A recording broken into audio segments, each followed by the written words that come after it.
2025 চনৰ BEd কোৰ্ছৰ entrance পৰীক্ষাৰ form আহিছে। এই ফৰ্ম ফিলআপ এতিয়া সকলোৱে কৰিব পাৰিব নিজৰ মোবাইলত। এতিয়া জনাই দিয়া হ'ব কোনখন ইউনিভাৰ্চিটিৰ এই বিএড কোৰ্ছৰ এপ্লিকেশ্যন ফৰ্ম। এই এপ্লিকেশ্যন ফৰ্মটো হ'ল তেজপুৰ ইউনিভাৰ্চিটিৰ। পুনৰ জনাই দিব বিচাৰিছোঁ 2025-26 বৰ্ষৰ ছেছনৰ তেজপুৰ ইউনিভাৰ্চিটিৰ বিএড কোৰ্ছৰ এন্ট্ৰেন্স পৰীক্ষাৰ এপ্লিকেশ্যন ফৰ্ম ৰিলিজ কৰিছে। বিএড কোৰ্ছৰ টোটেল চিট আছে 63।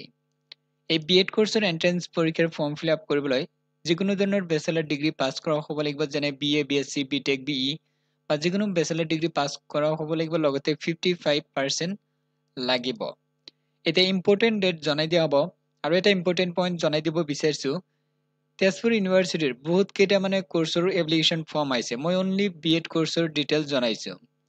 তাৰপিছত ইয়াতে চাওক, ফৰ্ম ফিলআপ আৰম্ভ হৈছে মাৰ্চ মাহৰ 3 তাৰিখৰ পৰা, লাষ্ট ডেট হ'ল এপ্ৰিল মাহৰ 30 তাৰিখ। তাৰপিছত ইয়াতে উল্লেখ কৰিছে এন্ট্ৰেন্স পৰীক্ষা যিটো হ'ব, সেই পৰীক্ষাৰ নাম হ'ল তেজপুৰ ইউনিভাৰ্চিটি এন্ট্ৰেন্স এক্সামিনেশ্যন, চমুকৈ TUEE বুলি কোৱা হয়।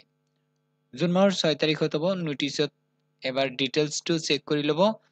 এই প্ৰথম কি হ'ব, এই ৰেজিষ্ট্ৰেশ্যন ফৰ্ম ফিলআপ কৰিব লাগিব।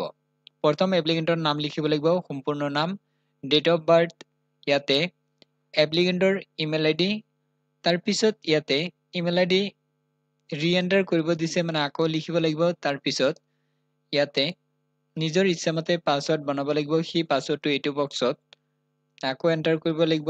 মোবাইল নম্বৰ, তাৰপিছত সেই মোবাইল নম্বৰটো আকৌ ইয়াতে এণ্টাৰ, তাৰপিছত ইয়াতে কেপচা, এই কেপচা নম্বৰটো সদায় চেঞ্জ হৈ থাকে, যাৰ যিটো ইয়াতে নম্বৰ শ্ব' হ'ব ইয়াতে লিখিব লাগিব। তাৰপিছত ৰেজিষ্টাৰ অপশ্যনত ক্লিক কৰি দিব লাগিব। ৰেজিষ্টাৰ যেতিয়া সম্পূৰ্ণ হ'ব, তাৰপিছত লগ ইন কৰি বাকী প্ৰচেছখিনি কৰিব পাৰিব। এতিয়া কাম কৰক, এই ভিডিঅ' ডেছক্ৰিপশ্যন বক্সত লিংক দিছোঁ, লিংকত ক্লিক কৰি ডিটেইলছ এবাৰ চেক কৰক আৰু এপ্লাই কৰক। বৰ্তমান লিংক এক্টিভ আছে।